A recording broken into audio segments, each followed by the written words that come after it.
Hey, welcome back to Ford University. I'm Juliet, the $1 Million Hypnotist, and today we are getting into the 7 personal factors that can affect your business goal-setting success. Keep watching.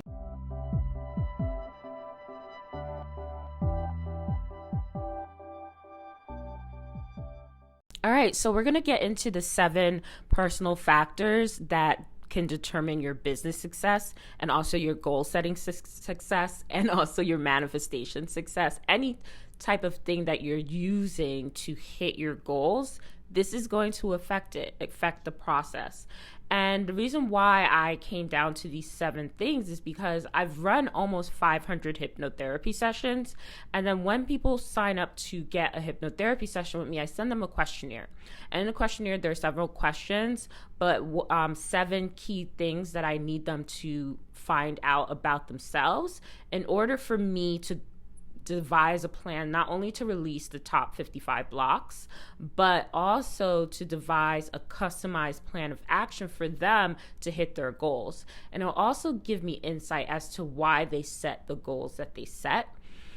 So one of the first things I have them check is their human design. Design has different energy types, and it's important for you to not only know your energy type, but also other key details of your chart, because this will help you determine the best process to lean into when hitting your goals.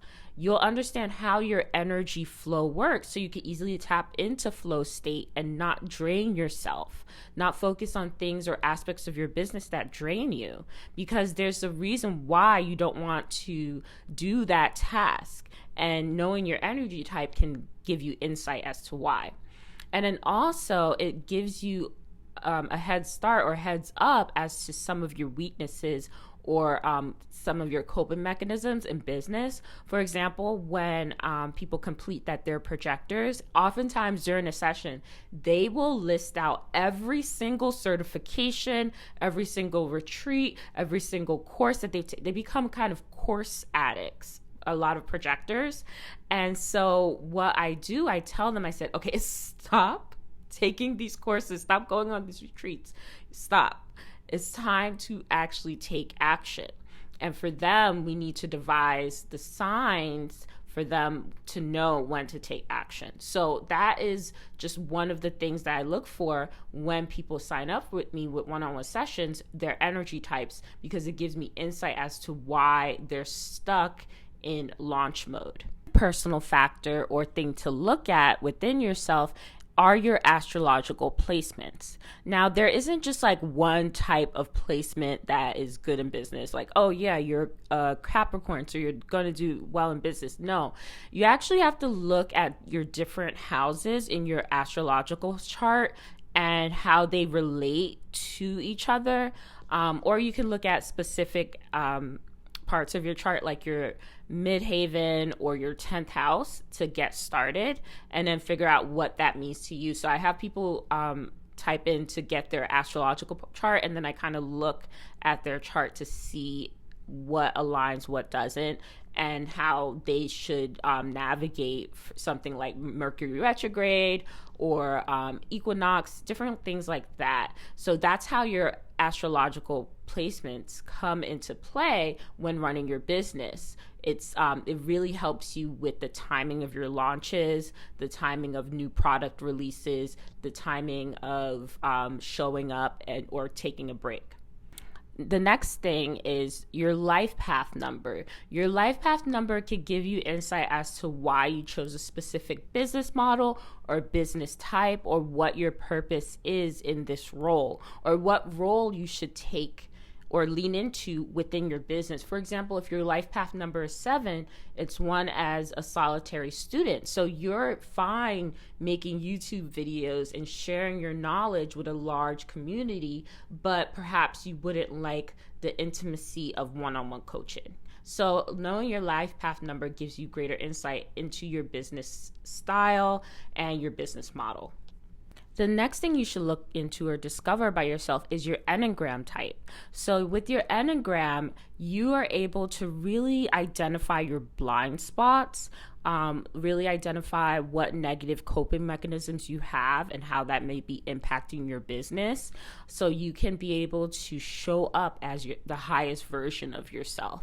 It also helps with emotional mastery too, like how you deal with anger or how you deal with disappointment within your business. Have them look into is for them to discover is their attachment style, because attachment style is key, especially if you do work one-on-one with clients. So if you have an anxious attachment style, that is going to most likely be the reason why you burn out quickly working one-on-one with clients. That people-pleasing tendency, the need for validation, and why you may be feeling inauthentic when you show up online because of your anxious attachment style. It also may be the reason why you spend money impulsively on programs or courses. Like with one client, she would sign up for things and then she would wonder why that coach or that person wouldn't be her friend.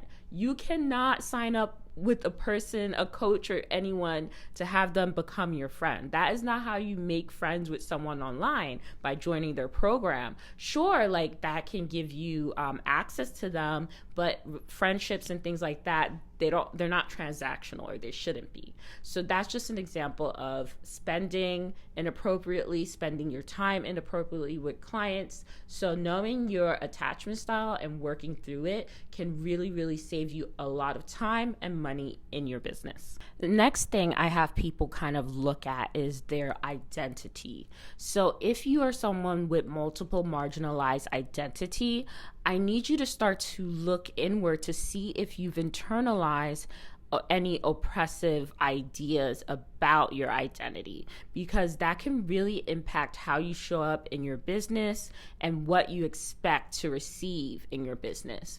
For example, if you are a Black woman, not only do you have these stereotypes of needing to, so for example, I have boundaries online.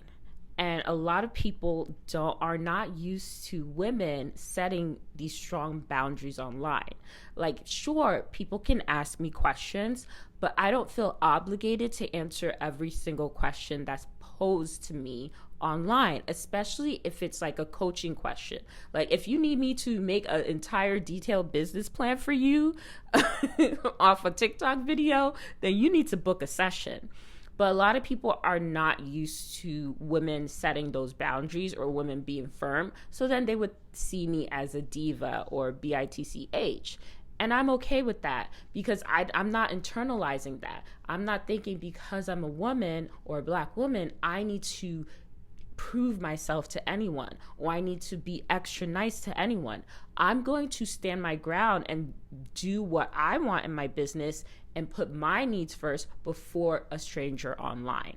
But this was not always the case. And this is one of the reasons why I burnt out, because I've internalized a lot of oppressive ideas and my self-concept was damaged. So I was giving way too much to people that didn't pay me in my business, and I burnt out fast. So I want you to kind of look at your marginalized identities and kind of figure out what stereotypes can be impacting your decisions within your business and the actions that you take, and how you navigate relationships with clients, relationships with other coaches, and relationships with your audience. And then the last aspect that I have people kind of take a look at or note is their neurodiversity. So if you are a neurodivergent person, whether you are autistic, you have ADHD, dyslexia, kind of take that also into account when you're looking at the different business advice out there. Because for me, as someone that's been diagnosed with ADHD, a lot of the business advice that I took on led to my burnout, led to ADHD burnout. And then it made me feel like I wasn't good in business, like I shouldn't have a business, or because I didn't like to do certain things that made me less of a ideal entrepreneur. So taking that also into account and not internalizing people's ideas about your neurodiversity or trying to take on neurotypical business methods or advice, or try to put yourself within those molds to run your business. Because when you customize your business to your neurodiversity, that's when you'll see long and lasting success. So those are the 7 things that I want you to kind of take a look at to build your mental profile of your business. And then also think about it as you're setting your goals for 2022. Like, review your goals. Are these goals that you really want? Is your attachment style leading you to make these goals? Think of like that.